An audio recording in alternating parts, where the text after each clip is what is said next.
This is the Horse Radio Network. This is episode 88 of the Dressage Radio Show on the Horse Radio Network, brought to you by Back on Track with the generous support of Kentucky Performance Products and Equestrian Collections.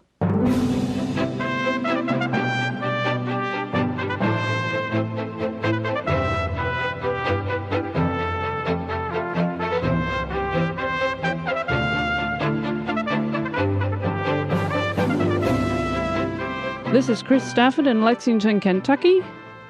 And I'm Heather Blitz in Wellington, Florida, and you're listening to the Dressage Radio Show. Well, welcome, Heather. And the first thing we have to do is congratulate you on a fantastic weekend with your little shaggy pony there. Oh, you mean that redhead of mine? Yes. Well, thank you. Really super excited about that. Just over the top, still trying to just get my head around how great of a horse he is, and that he's there standing in my stable, and that I am the lucky person that gets to ride him every day. It's just fascinating. Well, we should explain to everybody, if you didn't catch the news this weekend, we are talking about Heather's win with Paragon in the Gold Coast opener down there in Wellington, Florida, where she won both the Prix Saint-Georges and the Intermediate one. On the Prix Saint-Georges, you scored a 75.764, Heather, and in the Intermediate, 73.509, the highest scores of the day, too. Yeah, it's just also incredible. I mean, he did feel like that sort of horse. The ride was just a few tiny things that I want to make a little different. Of course, there's always more strength and connection than any horse could have. But, I mean, just in general, it really felt like that and then some. To sit on him throughout those tests, I'm still so in awe of him. Giving it so much of an effort at such a young age and so much focus and so much maturity. I just don't know really what planet he came from. Well, we should remind our listeners, Heather, because those of you who have been listening to the show from the start will know way back when Heather was still based in Denmark, we began Paragon's diary. So I think we have to continue that today, when he was just a youngster back 5 and 6 years of age when you had him in Denmark, Heather, and how he's come along since then. And, is yours. You had him as a foal. So he's particularly special little redhead to you, isn't he? Oh, incredibly. I feel like he's definitely a family member, more than any other horse that I've ever owned or ever had to train or ride. Even my, from my first pony on to this day, it's just a really special relationship between me and Paragon. And I think in general, we have just basic, really similar personality. I think what we concentrate on and focus on is sort of placed at a layer that isn't that obvious. Paragon doesn't seem like he's always thinking all that much because he seems pretty simple and pretty laid back, but on the inside there is quite a personality there, and quite a serious horse who really cares really deeply about what he's supposed to do for me, and his respect for me is just is really great. But on the outside, it just seems like this kind of regular, kind of just normal guy. He doesn't have any clue that he's so great, and I love that about him. And I hope he never really, hope he never changes. And I don't think he will, but. He likes to ham it up, but to him, I think it's all in good fun, and he just doesn't know that other horses aren't like him. Well, you always said when in those early training days, he always had a very good work ethic as well, and he's such a joy to train. And now that you've got up to the small tour level, and you're just going onwards and upwards now, is he maintaining that joy to work and in training? Well, actually, it's actually quite a bit better now, even than when he was younger. He's such a big horse, and actually, when he was 3 years old, I remember distinctly measuring him, and I remember the day, and I know this for a fact. I'm not forgetting something, but he was 16.2 hands as a 3-year-old, and then now he's 18 hands. So between that age of 3 and now he's coming 8. He grew 6 inches. So when I started him, yes, he was very sweet. It took no assistance from anybody else for me to get on his back. The first day I sat on him, I also did walk, trot, and canter. I just keep every day getting more and more surprised by this horse. But, because he was growing so much and, juvenile and so growthy, there were definitely things that, weren't that easy for him in the beginning. But, as he gets the concepts and he gets educated, and then his body, of course, has a little time to catch up and be strong enough to do what he really wants to do, then it's getting easier and easier. It's definitely not getting harder. It's just getting kind of automatic for him to just move on from where he is up into the Grand Prix work, because the baseline on him is very good quality. He's a very, very naturally balanced horse. I'm actually going to talk about that later on in the show in my tip of the week. Just about the quality of balance put into a horse before, work on the horse's frame or throughness. And he has that in a pretty natural sense. And he taught me a lot about, how you can develop the exterior of the horse by really developing the interior of the horse, mental and balance aspect. So, like I said, he's a wonderful horse, but of course we struggle with some things. When he's, especially 4 and into 5 years old, he's doing a lot of kind of that teenager stuff. He can rebel, and he could have, a little back talk, and he could have an opinion and things like that. But I don't think horses progress through challenging training without some of that. And he wasn't trying to not work; he was really trying to figure it out. So. But, we've just been on such a clear sailing increase in training. Like each week he's just another horse, and I keep thinking, what's he going to do now? Because I keep thinking he's so good, and then, how is it going to get better? But he shows me. He's just stronger and stronger. Well, we should remind our listeners that while he's, 18 hands now, you're something like 5'13", aren't you? I'm almost 6 feet, so I can call myself 6 feet. And, from a distance, if you just see me and him, then it looks like just a normal pair, horse and rider. So he's just exactly the horse size that I need. I haven't had one in my past that has fit me in size so well as him. So that's just a gift. And he looks, like a gangly teenager. I guess, at the age of 8, he's the equivalent to a gangly teenager, isn't he? I mean, but as you say, he carries himself so well. And he is also not only carrying himself well, but he's deporting himself in public rather well, to the extent that he's gathering fans. I checked on his Facebook fan page, Heather, before we did this recording, and he's got over 500 fans, Oh, well, he's just Mr. Popular. It's wonderful to build up that kind of following for a young horse that's clearly demonstrating so much potential, because I think his followers are enjoying the journey too. Well, it's wonderful to share him with everybody, because he's just too much of a wonderful thing to not just bring in lots of people around the world into just the story of him and just his modern performance. And I definitely love sharing the horse. He's a real treasure. Well, talking about a wonderful thing this weekend, our guests this week are 2 riders who were down there at the Gold Coast Opener with you. That's EDIW this past weekend at the Jim Brandon Arena in Wellington. And that is Catherine Bateson Chandler and Caroline Rothman. You both have been guests on the show here before, Heather, but, between the 3 of you, you had a pretty successful showing weekend, I have to say. I tallied up the placings that you all achieved. Catherine and Caroline, I think, picked up 6 and 5 between them, and you picked, of course, the 2. So I think that's 13 ribbons between you in one competition. So I thought it would be a bumper show, all about the Gold Coast Opener this weekend.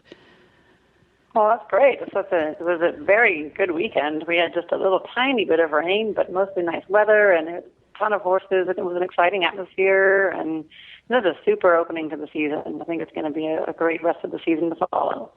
Absolutely. And of course, you are down there in Wellington now, so you're quite close to those showgrounds. And which is so nice because you can go to, I think we've got 5 CDIs within these 3 months. And, to be able to do an international competition and still sleep in your own bed at night, that's wonderful. You don't even really have to think about, you don't have to go on the road, yet you get into the show ring with these international judges. And it's all sort of right here in your own backyard. It's such a neat place in the world. And I don't know where else in the world really is much like what happens down here in South Florida. It's a place that if you ever get the chance to visit, I know you have, Chris, but all you listeners, if you ever get the chance to come see what happens in Wellington, Florida, I would highly suggest it. It's just such a fascinating little area of the world. It's a real festival, isn't it? Once that show season gets underway, everybody goes down to Wellington if the dressage or jumping, or of course the eventers go down to Florida, not as far as Wellington, but that is the place to be if you're going to be competing. It's such a marathon competition, isn't it? I mean, the season, I should say, from January right through. Well, not to mention the polo. I mean, there's some of the top polo matches in the world are here as well, and you can catch show jumping on Saturday night and see polo on Sunday morning, and when there's a CDI at Jim Brandon, you can just catch it all. There's so many horses per square mile in Wellington. It's kind of mind blowing. It is amazing. I have a friend who's here this weekend visiting, and it's her first time seeing it, and she's just kind of jaws on the ground, going, "Wow, this is just so cool." It's a little equestrian paradise. Everywhere you look is super horses and riders, and it's just so buzzing with competition, and just so densely packed with horse people and horse lovers, and it's a great place to be. Great community. Well, Heather, those who follow your fan page, as I do on Facebook, know that there was, a few weeks ago, a hunt for a new puppy. Tell us about this new puppy you got. Well, I've been looking, and I did want a little female. I have 2 whippets already, and I wanted a female, and I didn't actually find one, but I did find a little male that is a new love of our lives here in our house.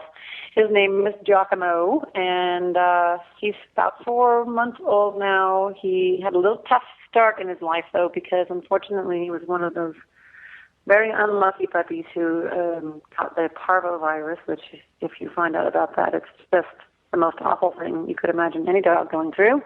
But he is a fighter and a survivor, and after, I think it was 9 days in an ICU unit in Metairie, Louisiana, he came out a survivor and a live puppy. So, and then after that, I think within the first week, he literally doubled in size, and I'm not kidding. Oh. You could see him growing with your naked eye. Then he's very healthy now, and he's completely out of the woods, and he's just a sweet, sweet little puppy. So he's a nice addition. We have 3 whippets now. I think I'm one of those who suffers from multiple whippet syndrome. Well, I hope you'll post some photos on your fan page for your fans to follow the pursuit of Giacomo, because a lot of people are going there for Paragon's fan page, but I think they need to see your new puppy too. Well, if Paragon will allow it, I don't know. I'll have to ask his highness if he can have a guest on his fan page. I'll have to ask him. All right. Well, those of you who follow the Dressage Radio Show will know that we have had the first round of our quiz competition, which we're going to continue on to the next round next week, actually, on the show. So I think you're coming back next week to do battle against your friend Catherine Haddad. Oh, no, I'm scared. She's really smart. All right. Well, you both will be teaming up with the listener, and we'll remind you all about that a little bit later on in the show. But Heather, I know you had a wonderful weekend, but you come onto the show as co-host. There's always another responsibility, and one of those is to help me read the results from Amsterdam. While we were all down in Florida this weekend, there was a World Cup qualifier taking place in Amsterdam in the Netherlands.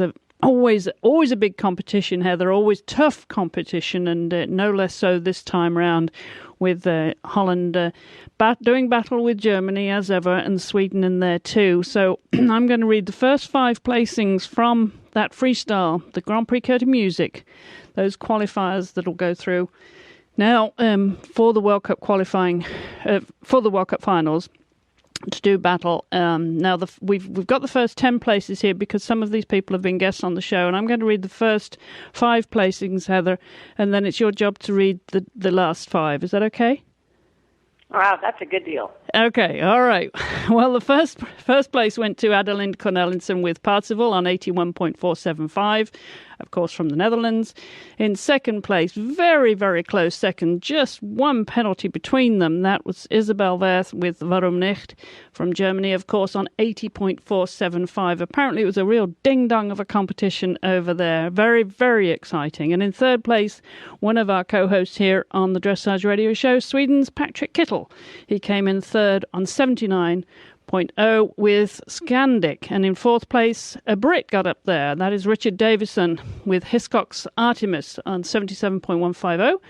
And in fifth place, one of our guests here on the show just last week from the Netherlands, Hans-Peter Minderhood with Tango on 75.7.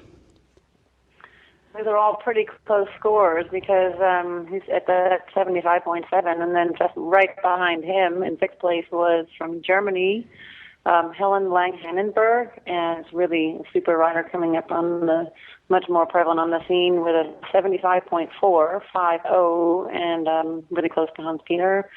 And in seventh place from Belgium, Jeroen de Bro on Apollo Van and can't say the last name very well, Vierhoff. That's why I gave you these. Yeah, thank you, Chris. Thank you. In eighth place, in Sander Marnissen with Mootwill from Holland, and 73.7. It's all really great scores for the top 10. And 9, Nina Hoffman from Sweden with Leo F. Magnushoy. I'm saying that right. With a 73.1, and then in 10th place, who we're all really dying to see on new rider of Totalis, Matthias Alexander Ratz, riding Stern Taylor with a 72.750 from Germany. So that rounds out the top 10. Yeah, and what a tough competition that was, as you say. Some good scores there, Heather, right through to 10th place.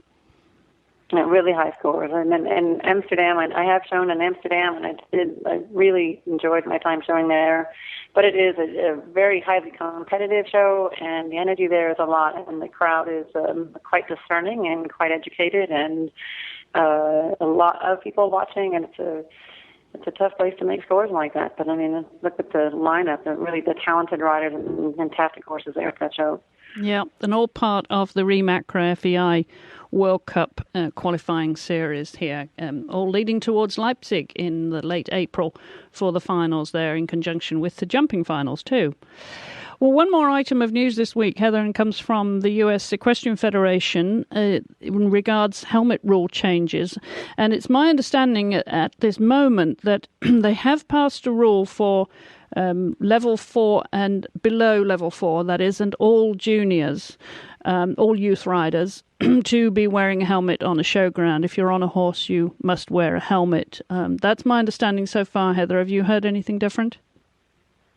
Well, you are my source of news, Chris, so that's what you told me earlier. And I haven't heard any different. Haven't had a chance to sit down this evening and look through the website, but I'm really happy to hear what they're doing, and it just makes total sense to me. Yes, and I just wonder why they stopped at that and why it's not above level 4. Why is one head more valuable than another? And why it doesn't apply to everyone. I don't understand that. No, it doesn't make a ton of sense to me either. It seems sort of like, maybe I'm not surprised. I think a lot of adults get upset if they can't make their own decisions, and I think there's a general idea, I guess, that younger people don't make the right decisions, which I don't agree with that either, but maybe that's what they're thinking, and that's where that comes from. But, maybe just at least one step at a time here. We don't have to throw everything out there at once. So maybe the day will come when it just makes, total sense to everybody to wear a helmet. Well, you've worn a helmet for a long time now, haven't you? But not just in the show ring, also at home. It is common practice for you and your students, isn't it? Yep, it's just part of my normal equipment. Yeah. Well, we're going to take a short break, hear from one of our sponsors here, our presenting sponsor on the Dressage Radio Show, Back on Track. Listeners have been asking why Back on Track products work and what is the science behind them. Well, they have evolved from a combination of ancient Chinese wisdom and modern science, as well as skilled textile production. This result is a polyester polypropylene fabric with a ceramic powder that's melted into the fabric's very own weave. The ceramic particles reflect body heat as an infrared wave, a form of energy with a highly documented pain-relieving effect. This reflected heat helps to ease inflammation, reduce muscle pain, and increase blood circulation. Back on Track products can be used to warm up your horse's muscles before exercise, thus reducing the risk of strains or injury. Most importantly, the product's dual capacity to prevent injury as well as ease and expedite the recovery of already present injuries is what makes Back on Track products so unique. I hope that helps as to why their products are so effective. Visit them at backontrackproducts.com. That's backontrackproducts.com.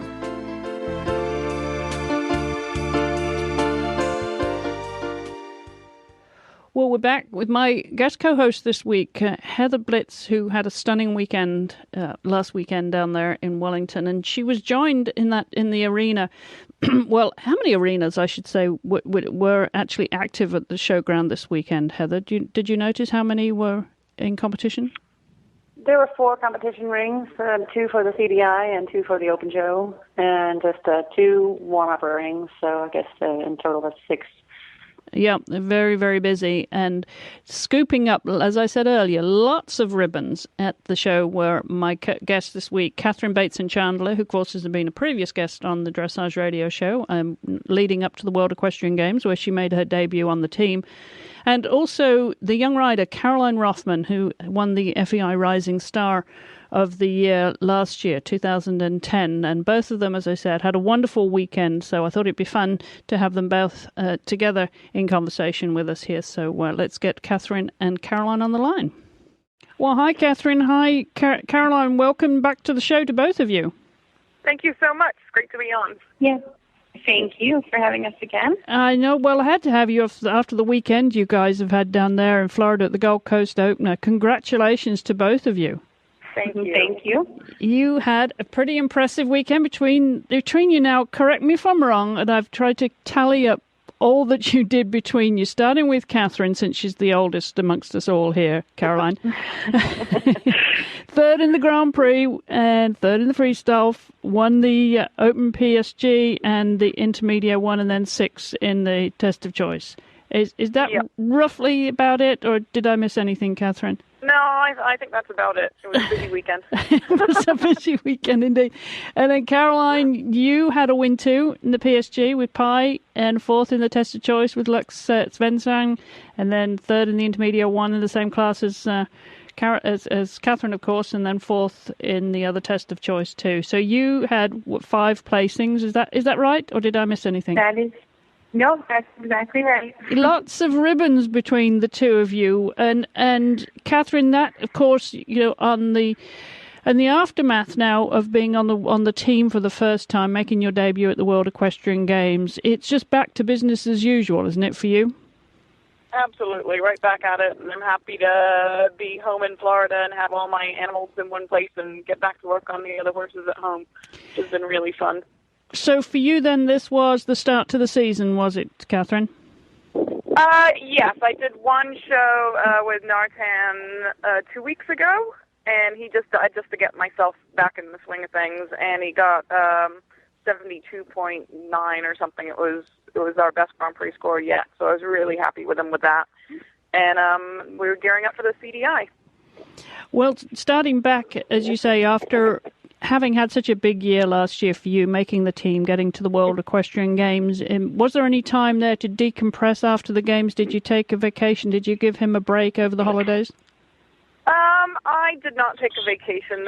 We always think about it, and then they never seem to fit into my schedule, which is unfortunate for my husband for sure, but for me it doesn't really bother me too much. I like to stay with the animals. It's hard for me to get away mentally.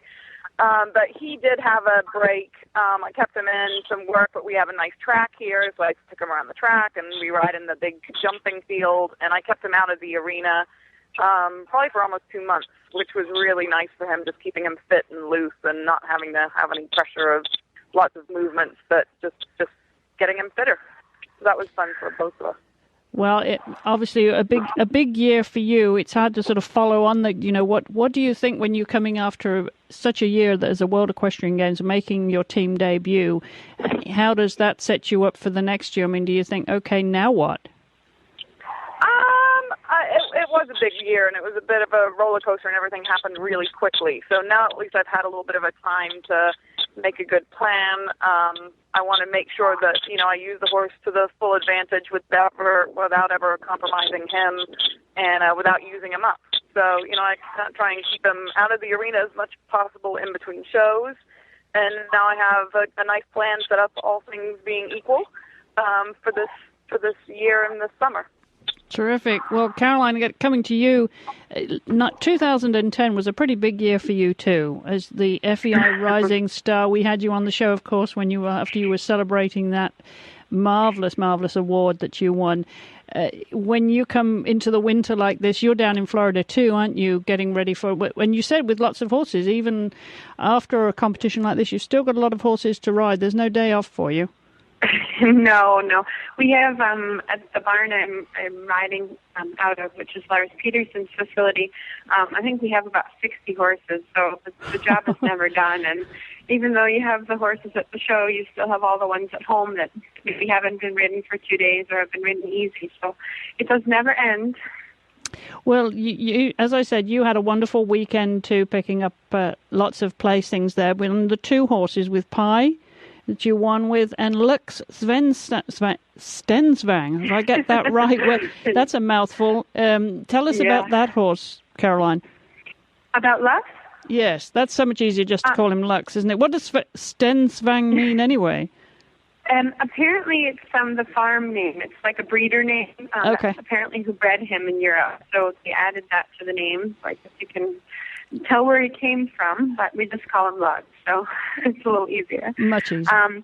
Yeah, I've had him for 2 years now, and I bought him through my trainer, Lars Peterson. Actually, the horse was located at Blue Horse Stud in Denmark. He was there, and he had a pretty successful career as a young horse. He had competed in the World Young Horse Championships as a 5- and 6-year-old. I think he might be wrong, but I think it was like 7th or 11th place in the world. And then since then, he had been in training to be sold, and I ended up buying him his cousin, and then we brought him here and kept him home and trained and finished him to Grand Prix. And then this is basically the first show season I've had him. I think this was our 3rd horse show with him. So I was very happy, and it's also, it's his first Grand Prix and my first Grand Prix, so we're trying to figure it out together, which makes it a little challenging, but a lot of fun too. So tell us about these other two horses that you were riding, Catherine. You've got Rutherford, of course, belongs to Jane Clark as well. Yes, he's a lovely horse. I got him as an 8-year-old. He didn't have a lot of training on him, so that's been fun. He was a horse that I brought along the Grand Prix myself, with some help from trainers, obviously. Carl Hester and Robert Dover have both helped me with him. And he's just a lovely animal. He has a little bit of a hot temperament, so it's always a little challenging, but he's a lovely, lovely horse. And I have Dea, who is a Hanoverian mare who I bought from Carl Hester as a 7-year-old, I believe. And I've also trained her to Grand Prix, and she was intermediate champion in 2009. And she's wonderful. She did some Grand Prix last winter, and then just took her out in the Prix St. George I won because she really hasn't done a lot this summer. So I just wanted to sort of get her in the ring again, and she's fabulous. I love her. So you call it Dea? Yeah. Dea, okay. Well, cool. Yeah. Well, Caroline, coming back to you, as I said, after the year that you had last year, and you've got so many horses to ride, what are you going to look forward to this year? Well, I mean, I have, I'm excited, as I said, it's my first season doing, the Grand Prix tests, and it's really fun and exciting, and I'm mostly sort of trying to focus on that, but I have quite a few young horses that are going to be doing sort of young horse tests, the 4, 5, and 6-year-old tests, as well as developed horse tests, and some horses in the open levels.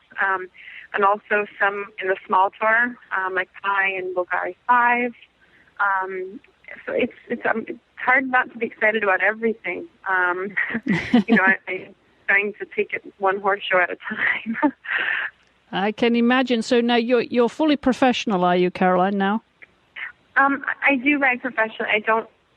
I don't really have my own business or whatever like that. I do have a couple clients I teach, and mostly it's riding horses for people. A lot of breeders and owners have sent young horses down to do the young horse classes and whatnot. So I try to concentrate on the ones I have and not overwhelm myself, as well as riding for Lars and Melissa.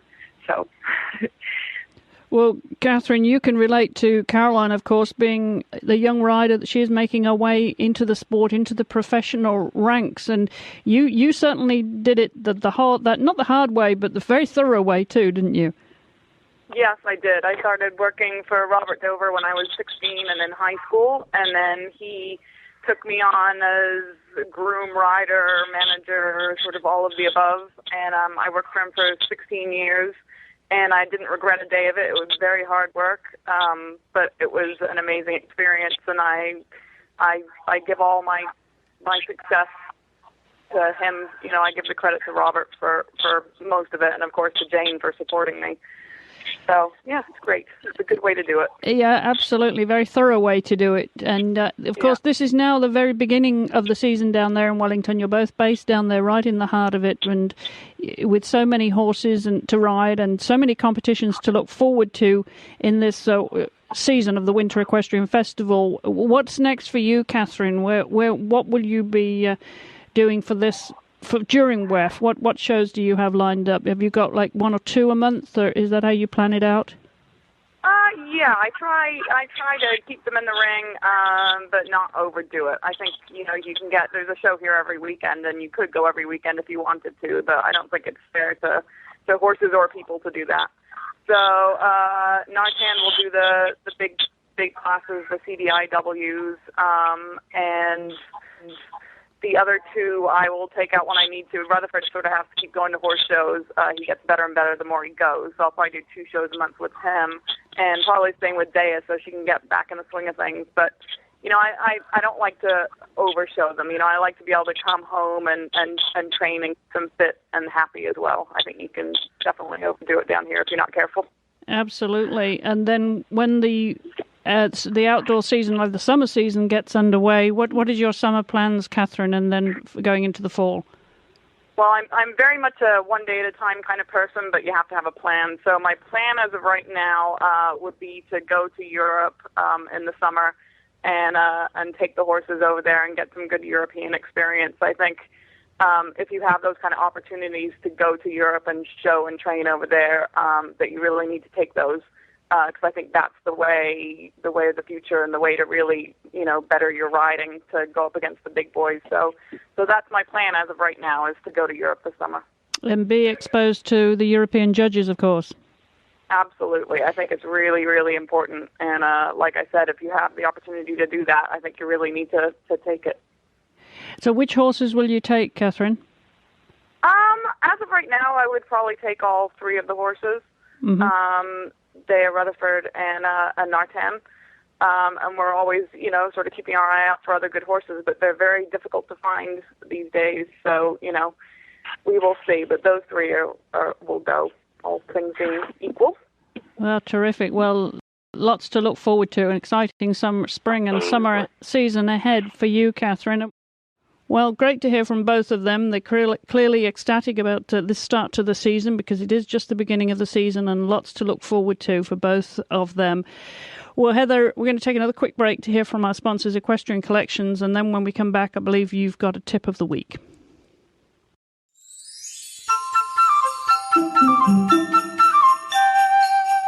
Hey everyone, it's that time of the year again for after holiday closeout sales, and Equestrian Collections has hundreds of items for you at tremendous savings up to 70% off. Closeouts from Ariat, JPC, Pessoa, Ovation, and so many more.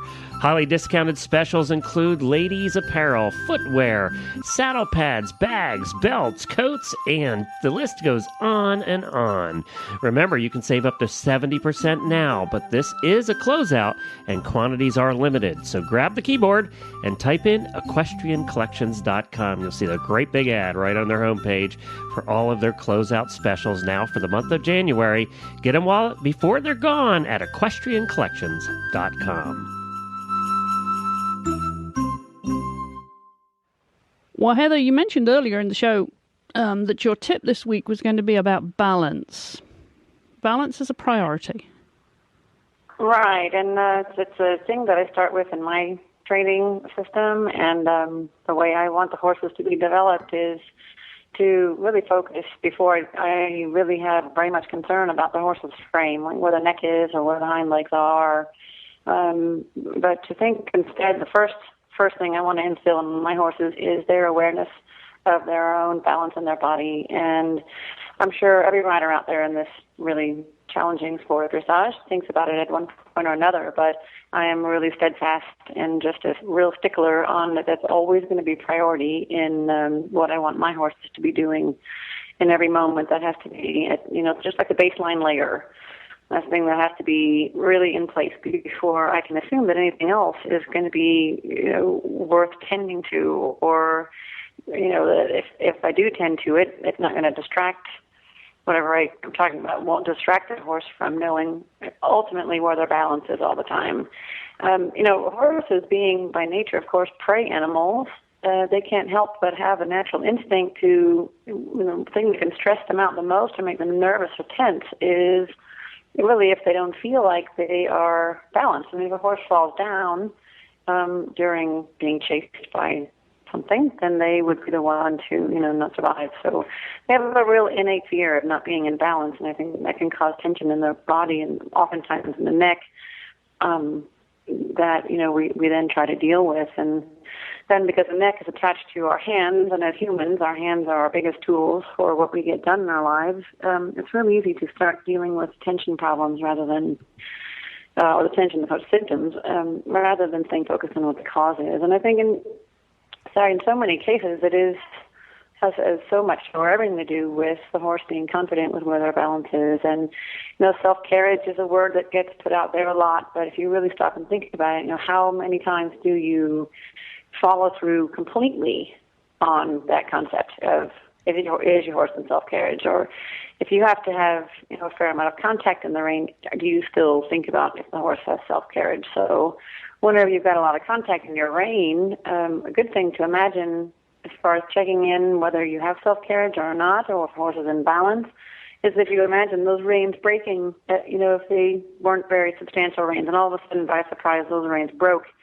If you get the sense that your horse would really change quite a bit, either by speeding up or losing balance or slowing down or, really becoming hollow, then there was a problem with the priorities then of what was happening in the first place. So when the horse is in self-carriage, then I think the contact and the frame and the throughness and all that can stay pretty independent things, all based on the fact that the horse is in balance. And, of course, I have a way to, talk about how to get your horse in balance, and, maybe that can be on another tip that I talk about how to get that balance. But just to start with for this tip is that's got to stay priority to keep addressing causes of a lot of the things that riders focus on rather than the symptoms that they're trying to fix.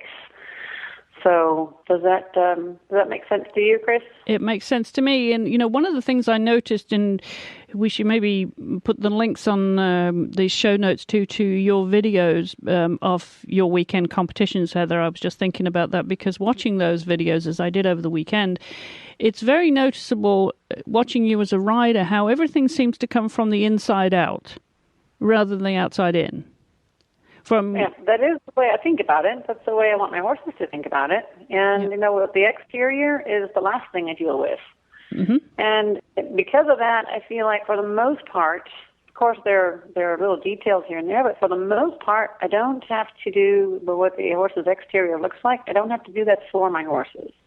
And riding them from the inside out, I think getting them aware of their their core strength and of their balance and of their ability to sustain themselves in a stillness in motion isn't that often, or isn't often enough, what I see riders doing when they're riding their horses around. It's I tend to think more about the horse's isometric strength, which is, strength without moving, is often what they need when they're going to stay in balance and go, like with, for instance, in Paragon's extended canter, he only takes 12 strides in the extended canter to get across the diagonal. So he's obviously moving quite a bit in miles per hour and length of stride, but the stillness on the inside of his body is what he has been trained to do. Is what I want him to always stay intact with his core in place. So then, he's an 18-in horse, but he still can come together in a pretty nice package, and I get a lot of feedback that, wow, he looks light and carrying himself, but that's because I've left the exterior alone until he has really grasped onto his balance and his own core strength. So it makes, in a sense, your job a lot easier, because the horses come together pretty naturally when you leave them to their own devices and teach them how to be athletic in their balance. It's really it's a relief when you don't have to tend to so much of the extremities of the horse, really. Yeah, and that's very noticeable, not just with the horse, but also with you as a rider, and the control of those core muscles and the stillness that you have. So everything's coming from the inside out. And, maybe we can talk about that in future episodes, Heather. Sure. I'd love to. It's definitely my MO. All right. Well, we can take a short break to hear from our friends at Kentucky Performance Products. And then as we wrap up the show, we're going to hear about Heather's plans in the next for the next competitions. And also going to remind you about the quiz and see if Heather has got any iPhone apps she wants to recommend too. So don't go away. We'll be back in just a second. Joint Armor from KPP provides your horse with the building blocks necessary to maintain healthy joints throughout his lifetime. Kentucky Performance Products Quality Assurance provides you with the confidence that you are purchasing a safe, high-quality product. Your satisfaction is guaranteed. Joint Armor is concentrated and affordable. One jar lasts a whole 75 days. Joint Armor helps maintain fluid motion and flexibility in your horse's joints. It also supports normal cartilage development and reduces joint deterioration. Learn more about Joint Armor from Kentucky Performance Products and all their other terrific products at kppusa.com. That's kppusa.com.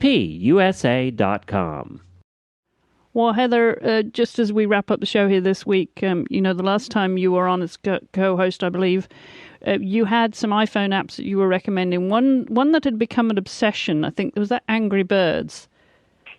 Yep. And, I was so obsessed with it, and there are a few levels that I just wasted so much time doing, so I kind of turned that one over to my boyfriend, Rob, and he finished it. But I did download Angry Birds Halloween version, and that's kind of funny. But the one I could recommend now, and it's probably already pretty well known by everybody out there, but I just love the one called Shazam. And it just is one that listens to any music that is happening, recorded music, like from your car or wherever you're hearing it. And you just tap it, and it listens to it, and then it matches it and tells you who the song is, who the artist is, and often like the lyrics, where to find it, history of the band. It's just it's a great app if you like music, and especially if you hear something that you love and you want to find out who it is when there would be no way to find out. You can just use Shazam. So I have a feeling that already a lot of you have that, but it's one of my favorite apps that I have right now. Okay, yeah, that's a good one. That's a good one too. And of course, you have the iPad now, so you do all kinds of things on the iPad too. Are you loving it? I am. It's a fantastic tool. It's just a perfect size for taking on the road. It has I have a bunch of books on it, and that's a really great thing, especially when you travel a lot. It's just so easy to transport, and it's such a neat tool. It's a beautiful thing, and all kinds of stuff. And like put my movies on it for flights and things like that. So it's wonderful. Yeah. You have yours too. You still do a lot on yours? I love my iPad. I absolutely love it. And the great thing about these apps now for iPad and iPhone are the horse-related apps that are available. there are so many of those now that have come on the market from the FEI, the USEF. There's lots of organizations and independent internet companies, of course, that are providing apps to help you, for all kinds of things, from nutrition to showing and show scheduling and rules and drug compliance, all kinds of things. So, it's a great way to use technology to our benefit, isn't it, in the horse world? It is fascinating. It just makes me think, what did we used to do? It did, yeah. I mean, really, no. before these things, what did we used to do? Well, we used to go and buy a book from a bookshelf, and carry that around. And how did we manage with that apps? I don't know. I mean, I don't. I have so many really great sports apps on my iPhone, which I absolutely love. You probably know that I follow cricket and tennis and skiing, and I've got all the apps I need for instant real-time results from the Australian Open tennis, from World Cup skiing to the international cricket. It's just that instant news that is absolutely wonderful. So combined with Twitter and iPhone apps, I try not to miss too much. It's a marvelous source of information. Yeah, so fun. So much fun. All right, well, talking about fun, Heather, next week you're going to come back on the show and do Battle of the Wits between you and Catherine Haddad over there in Germany, who we should mention, and I'm sure we'll have to remind her, we'll give her our congratulations when she comes on the show, of course, that she recently got married. Yes, she eloped. Surprised everybody. Yes, she did indeed. Well, she's going to be joined by Liz Call, one of our listeners who's been on the show before, and she's going to pair up with her against Heather. And your partner is Debbie McNally also from Florida.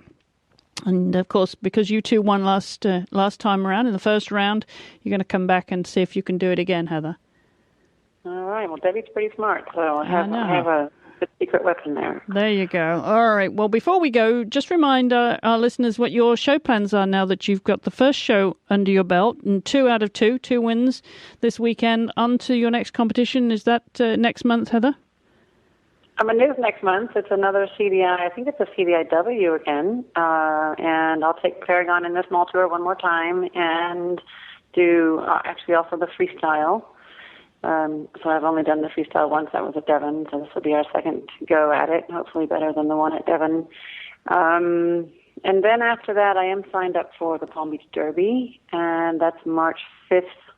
But I am looking very much forward to showing at the CDA One Star the weekend after that, because it is going to be held in conjunction with the World Dressage Masters, which has been reinstated in Wellington, which everyone is just so thrilled about. It was canceled at first because of sponsorship problems, or they just couldn't get it to work out over at the Wellington Jumper Showgrounds when they had it last year. But they, Jim Brandon, have gotten it back together, and it's going to be held in conjunction with that next show. So I think that's just going to be a blast to be over there at that showground when all the Europeans come for that amazing competition. So I'm probably going to have to add that one onto my schedule. Absolutely. Yep. All happening down there in Wellington. But that's all that's going to happen on this week's Dressage Radio Show. We're clear running out of time. We hope you've enjoyed it as we had. Great to catch up with you again, Heather. And once again, a big, huge congratulations on a fantastic weekend. And, extra carrots for Paragon. Thank you so much. All right. Well, don't forget you can check our show notes on dressageradio.com, of course. You can follow Heather and I on Facebook and Twitter. Heather's Twitter name is Heather Blitz, and I'm Chris E. Stafford. You can also send me an email, chris@horseradionetwork.com. And also want to remind you of a new show starting here on the Horse Radio Network fairly shortly, and that'll be Equestrian Legends. That's coming soon. That'll be a bi-weekly brand new show with conversations with some of the legends in equestrian sports. So very much looking forward to that. I will be hosting that as a bi-weekly show coming up here on the Horse Radio Network very soon. Well, that about wraps it up, Heather. I will be back, of course, same time, same place next week when we have the quiz competition. And so until then, Heather? Yeah, I'll be back then too, and hopefully see you all, or have you all listen in again to the Battle of the Wits. So thanks everyone for tuning in and listening.